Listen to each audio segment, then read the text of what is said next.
Hello and welcome to Learning with Lulu. In this video we are going to be doing a summary of Stave 1 in Charles Dickens' A Christmas Carol. Now, to set the scene a little bit, the events in this first stave are taking place on Christmas Eve. Now, this story was published in 1843, so picture mid-1800s as far as the time period goes. And in England, specifically London, England. It's a cold night. We are introduced to our main character, Ebenezer Scrooge.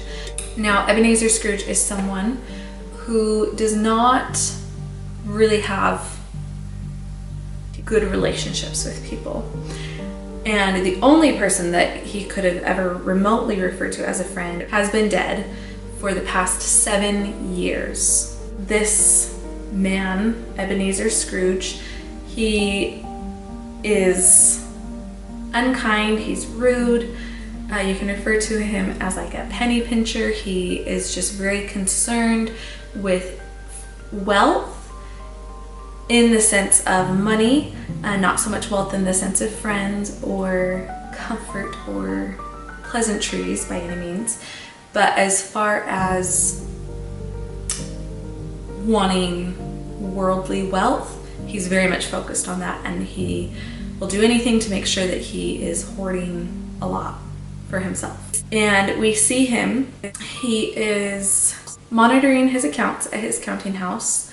We are told that the name on the building is not just Scrooge, it also still has Marley's name on it, which is interesting because Marley's been dead for 7 years. So in 7 years, he still hasn't taken Marley's name off of the name of their building. From this, we know that they were business partners because it was called Scrooge and Marley. Also at the counting house right now is a Mr. Bob Cratchit, and Scrooge does not treat him well. He is very mistreated. It's cold and Scrooge won't even let another piece of coal be used to get the fire, to get the place warmed up a little bit more. He won't let the fire be stoked.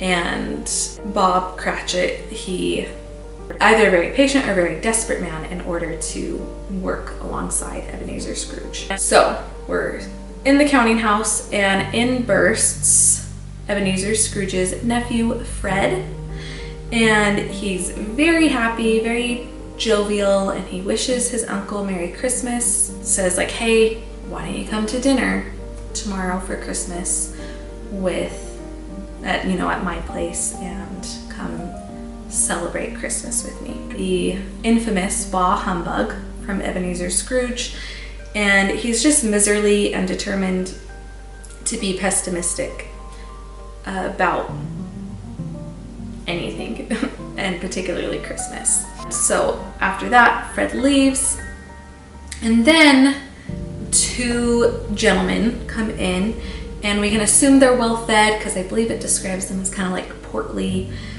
But they come in and they ask Scrooge for a donation to a charity that they're running for this Christmas season. Scrooge's response is that he is only willing to support prisons and workhouses. And essentially he's saying, if people want my money, let them work as hard as I do. So he is in support of people being incarcerated for being poor, which essentially kind of happened in that day and age. Now, I know that this part of the story, Charles Dickens is directly calling out another man at that time who had essentially praised these prisons and workhouses like a debtor's prison, which were just terrible systems. Anyway, after being verbally berated by Scrooge, those men seeking to gather donations for charity, they leave. Then we get Cratchit, his assistant, wanting to spend Christmas not at work and wanting to spend it with his family. And Scrooge, of course, berates him and complains that he wants a day off of work, but he concedes because nowhere else is going to be open on Christmas Day. But he just complains about how people make Christmas such a big deal and that it only gets in the way of financial matters. He says, yeah, Cratchit, like, take tomorrow off, but the following day, so like on the 26th, you better be in a lot earlier than usual to make up for that lost time. After work at the counting house, Scrooge takes his dinner at a tavern that's described as a very gloomy and melancholy place. It's isolated from the rest of the city. This tavern that Dickens describes for this part was likely inspired by either Simpson's Tavern or the George and Vulture, just as a little side note. And then after dinner at this kind of depressing tavern, Scrooge goes home. And before he's able to open the door, the knocker on the door, it briefly appears as Jacob Marley. Like, he sees Jacob Marley's face. And remember, Jacob has been dead for 7 years. And this obviously shocks Scrooge, but he just kind of brushes it off and goes into his dark and dismal home. It's dark and dismal because he doesn't really invest in making his house full of light and coziness. As it says, darkness is cheap. And from this we see, you know, it's Ebenezer Scrooge is definitely a character whose life and understanding of the world is completely void of what I call the aphrodisiacal arts.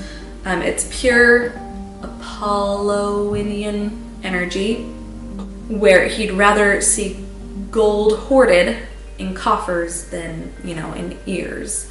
You know, it's that kind of critique of we dig up gold only to bury it in safes in the earth again, rather than having things that bring beauty to the moment, no matter how temporary those materials may be.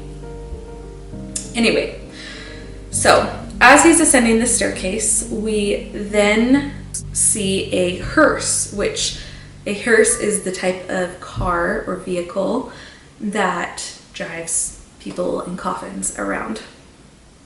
And a hearse drives up the stairs past him. He is spooked after these two apparitions, and so he hurries to his room, he locks the door, and he gets dressed for bed, which is probably like a nightshirt and cap. And then he has a bit of, I believe they call it gruel. It's just a thin porridge, and he's eating that in front of a fire. As he's sitting there in front of this fireplace, there are carvings of faces on this mantelpiece, and they appear as Scrooge. And now there's this third apparition, and Scrooge is almost angry about it. After he sees this, he starts to hear all the bells in his room ring. Now, my understanding, if you're familiar with servant bells, there would be a system of bells like strung throughout wealthier homes, where someone in like a servant's quarters, if Scrooge is up in his room and like pulls on this rope, then it will ring a bell in another part of the house because they're all strung together through the walls. That's my understanding. You know, to request assistance or let someone know that they are needed. Anyway, so the bells in the house start to ring. Scrooge starts to hear footsteps. And then remember, he locked his door. Through that locked door comes Jacob Marley's ghost. Unlike how Jacob would have appeared in life, he is draped and covered in chains. This is all just too much. It's kind of the final straw for Scrooge, and he is in denial about all of this stuff that he's seen and witnessing of the paranormal, supernatural. He's saying, I must be suffering from food poisoning, And he accuses Marley, like, you're just a bit of bad food that I've ingested tonight. And Marley says, you know, that's not the case. I have been wandering Earth for 7 years in these chains as punishment. And he says the chains are formed by all of the misdeeds that he is guilty of through Scrooge and his shared business in life of, you know, being really cruel about money and hoarding wealth for themselves. And not only is he covered in chains, he's saying that there are cash boxes and padlocks and ledgers, etc. All of these, they're all attached to him, and they're all symbols of his misdeeds in life. And he tells Scrooge, I'm here to try and prevent you from having this same fate, this same destiny, because he doesn't say this, but essentially, I hate to break it to you, but you and I were two peas in a pod in our business.